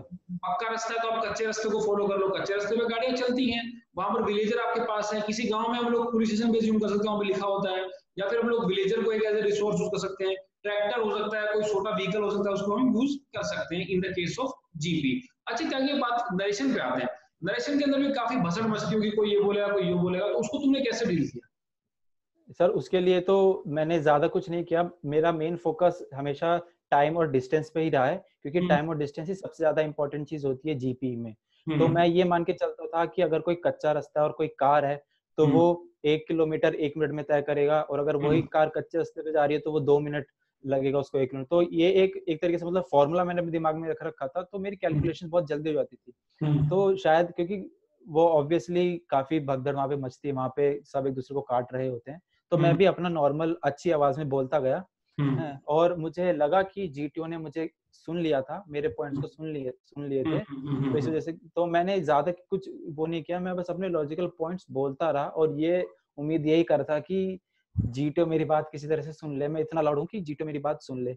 ग्रुप ने भी एक दो पॉइंट्स पे एग्री किया, कुछ लोगों के पॉइंट्स बहुत अच्छे थे, तो वो हमने टाइम वेस्ट ना करते हुए फटाफट उनके पॉइंट्स को उनमें इंक्लूड कर दिया। और एक लड़के की काफी अच्छी कम्युनिकेशन स्किल्स थी, मुझसे भी अच्छी थी, तो उसने काफी अच्छे से, जब हमें बोला गया कि अच्छा ठीक है अब आपको फाइनल 2 मिनट दिए जा रहे हैं, फटाफट से आप डिस्कस कर लीजिए, तो हमने तो कंक्लूजन, यस सर, तो हमें पता था कि हमें उसी को भेजना है क्योंकि वो अच्छे से नरेट कर पाएगा, तो हमने फटाफट टाइम ना वेस्ट करते हुए अपने अपने पॉइंट्स उसको बता दिए और हमने 1.5 मिनट में ही कंक्लूजन। क्या वो कैंडिडेट रिकमेंड हुआ? नो सर, कैंडिडेट वो रेकमेंड नहीं हुआ। अब ये भी बहुत सारे लोगों में होता है कि सर जो फाइनल स्टोरी बोलेगा, ग्रुप स्टोरी बोलेगा, वो पक्का रिकमेंड होगा। ये सब मिथ्स हैं यार, अगर कंटेंट नहीं है तो फिर किसी काम के नहीं हो, मैं बता रहा हूँ, ठीक है ना। आपके वो पास तो उसके बाकी परफॉर्मेंस पे भी डिपेंड करता है कि उसने आईओ में कैसा किया, साइक में कैसा किया, जीटीओ में कैसा किया, ठीक है। जीपी के पास हो सकता है वो अच्छा ना कर पाओ, तो ये बहुत सारी चीजें। आप एक कंटिन्यूटी बना के रखो कि हाँ मुझे अच्छे से करना है। आप अपनी कम्युनिकेशन को डेवलप कीजिए, ग्रुप आपको अपने आप नॉमिनेट करेगा। यहाँ पर देखो त्यागी खुद बता रहे हैं कि हमने उसको खुद नॉमिनेट किया क्योंकि हम उसकी स्किल से इफेक्टिवली इन्फ्लुएंस थे। तो अगर आप अच्छा करेंगे तो आपको भी अपॉर्चुनिटी ग्रुप से मिलेगी, ठीक है। अब बात करते हैं यहाँ डंडा फट्टा बल्ली के ऊपर, ठीक है। कोई 4 फीट का रूल होता है, ठीक है। बल्ली है, फट्टा है, रोप है, ठीक है। You have 45 minute to complete all the 4 progressive group task, ठीक है। In PGT perform as a team of 8, जितने भी तुम लोग तुम्हारा ग्रुप था। हाफ जीटी में, एचजीटी में क्या होता है, आप लोगों का ग्रुप हाफ हो जाता है, डिवाइड हो जाता है। तो उसमें तुम्हें क्या क्या एडवांटेज मिला, तुमने उसमें क्या क्या बताओ सर।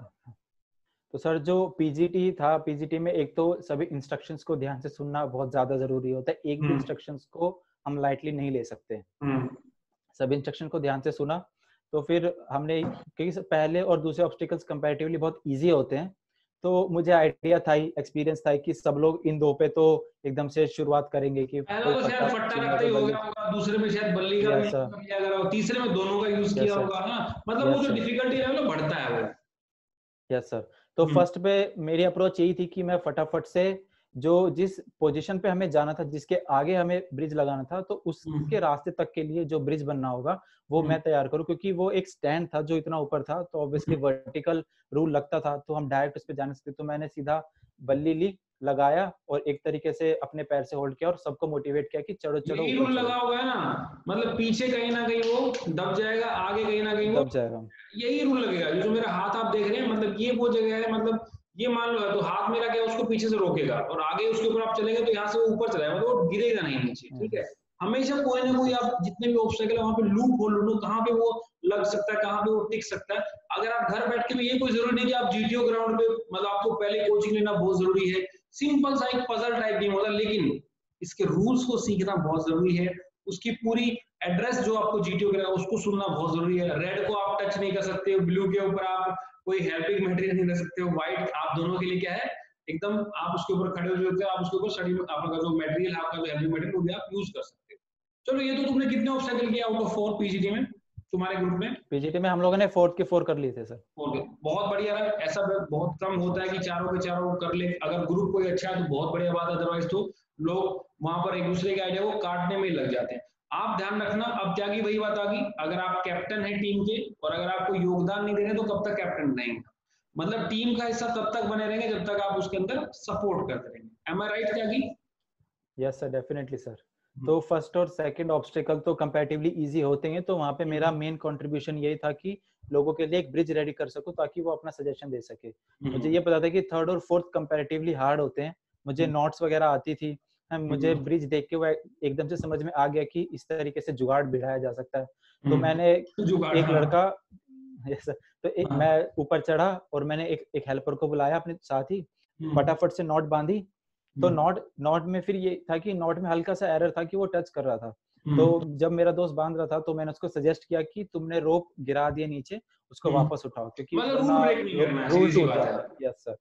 चलो थोड़ा सा आगे बढ़ते हैं। पीजीटी को हम एचजीटी मान लेते हैं, सेम रूल उसके अंदर अप्लाई होंगे, सेम रूल एफजीटी के अंदर अप्लाई होंगे। अब बारी हम लोग करते हैं यहाँ पर ग्रुप ऑब्स्टेकल रेस की, बताओ उसके बारे में।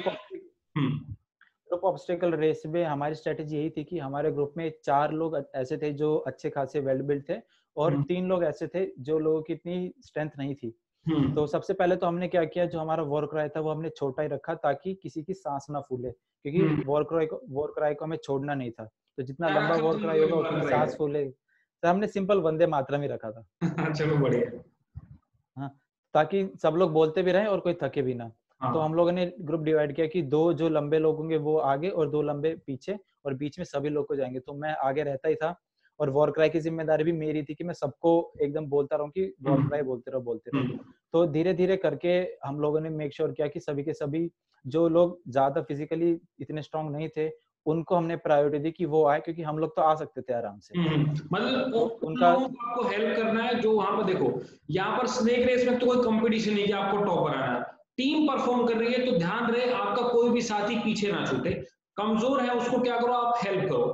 टॉपर आने कुछ लोग क्या करते हैं, रस्सी को लेकर सबसे पहले कूद जाते हैं कि हम लोग जीत के आएंगे। अरे वहां पर कोई फर्स्ट और लास्ट का कोई गेम थोड़ी चल रहा है, वहां पर चल रहा है कि आपको अपनी टीम के लिए काम करना, work as a team member, और टीम को सपोर्ट करना बहुत जरूरी है। जो कोई कमजोर है उसको आगे बढ़ाओ, कोई वेल बिल्ड है उसकी हेल्प लो, तुम उसको भाई, जो जैसे टैगी ने बताया कि कुछ लोग फिजिकली इतना फिट नहीं थे, उनकी हेल्प कीजिए। और हमें कोई पोजिशनल गेम नहीं है, हर कोई जीतो क्या बोलेगा, नहीं तुम जीते, नहीं तुम जीते, पेनल्टी पड़ती है, रूल ब्रेक मत करो। बाकी I think Tyagi GOR is a very very simple task है। Yes sir, yes sir, definitely GOR काफी इजी था और इजीली क्रॉस हो भी गया था और किसी को कोई बट दिक्कत दैट भी इज नहीं। क्वाइट और मोटिवेटिंग है ना, वार लगाते हुए सब में जोश पूरा आ जाता है। यस सर, वो तो सर सभी को जिम्मेदारी लेनी चाहिए, वो किसी एक की नहीं हाँ होनी चाहिए कि कई हाँ। सब थक जाते हैं, तो एक दूसरे को मोटिवेट करते रहना चाहिए। और ये चीज जीटीओ नोटिस करता है कि हम एक नोटिस दूसरे को करता है। मोटिवेट कर रहे हैं या नहीं कर डिफेंस रहे हैं। Forces is what, forces like a group of people perform together, ठीक है। चलिए अब लेक्चर 8 की बात कर लेते हैं हम लोग, थोड़ा जल्दी हम वीडियो को बाइंड अप करेंगे। Yes lecture sir. 8, देन उसके बाद हमारे पास यहाँ पर कमांड टास्क के बारे में बहुत सारे लोगों के डाउट रहते हैं, ठीक है। मेरा कमांड टास्क ये था, उसको वो मिला, उसमें लोड था, इसलिए उसका सिलेक्शन रेट ज्यादा रहेगा, क्योंकि दुनिया भर के मिथ घूमते रहते हैं लोगों के दिमाग में। तो सबसे पहले with in very few less time में हमको दोनों काम को पूरा करना। बताओ, स्टार्ट करो लेक्चर 8 से। सर लेक्चर 8 मेरा रेन वाटर हार्वेस्टिंग पे था। तो क्योंकि मैं हिमाचल में रहा हूँ कुछ साल, तो वहाँ पे रेन वाटर हार्वेस्टिंग काफी अच्छी तरीके से यूज की जाती है। तो मैंने वहाँ का एग्जांपल लिया, फिर उसके यूज बताया कि हम क्यों करते हैं, उसको मैंने वाटर क्राइसिस से जोड़ा, फिर वाटर क्राइसिस के बारे में भी काफी बताया। तो मेरे लेक्चर 8 के बारे में अच्छे से प्रैक्टिस थी, तो कम्युनिकेशन स्किल्स भी अच्छी थी, तो लेक्चर में भी कोई दिक्कत नहीं हुई। और फिर उसके बाद तो दूसरी किस चीज के बारे में, अगर कमांड टास्क जो है, तो कमांड टास्क में हाँ, मेरा कमांड टास्क ऐसा टफ था, काफी टफ था। तो मैं जब तक मैं मुझे बार बार वो टेस्ट करते रहे, मैं सॉल्यूशंस देता गया सॉल्यूशंस, पर एक पॉइंट ऐसा आ गया था कि सैचुरेशन पॉइंट था, उसके बाद मुझे सॉल्यूशन दिख नहीं रहे थे। तो फिर भी उसके बाद मैंने थोड़ा सा जुगाड़ करके बनाया। स्ट्रक्चर अनस्टेबल था पर मैंने कैसे भी करके उसको मेंटेन रखा।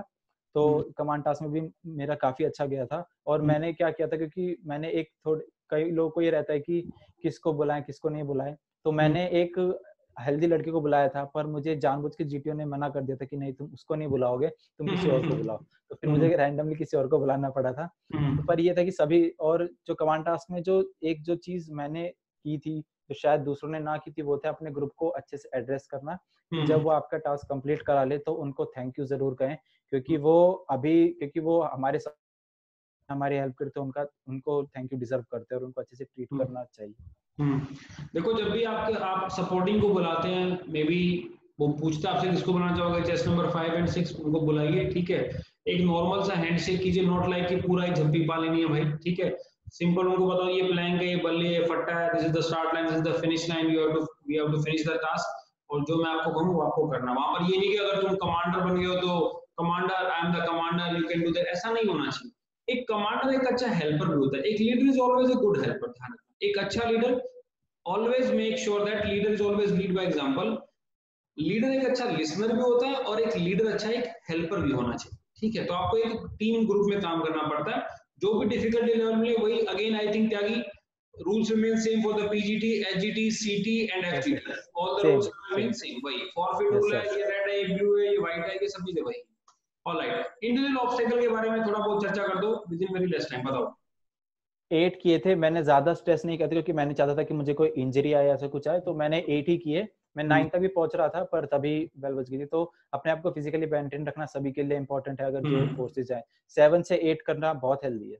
भाई जो भी लोग अपना लग रहा है उनको ओवरवेट है, जैसे त्यागी भी ओवरवेट था, इसने भी मेहनत की है, आप लोग अभी से लग जाएं, अपना वेट को कम करें, अपनी कोर स्ट्रेंथ को बढ़ाएं, क्योंकि अगर आप वहां जाके भी इंजर्ड हो गए तो एक बहुत बैड इंप्रेशन जाता है कि यार तुम यहाँ पर आए थे इंजर्ड होने के लिए, आप जानते हैं आप डिफेंस में जाना, आपको फिर भी अपने आपको फिजिकली फिट होना और मेंटली साउंड होना बहुत जरूरी है।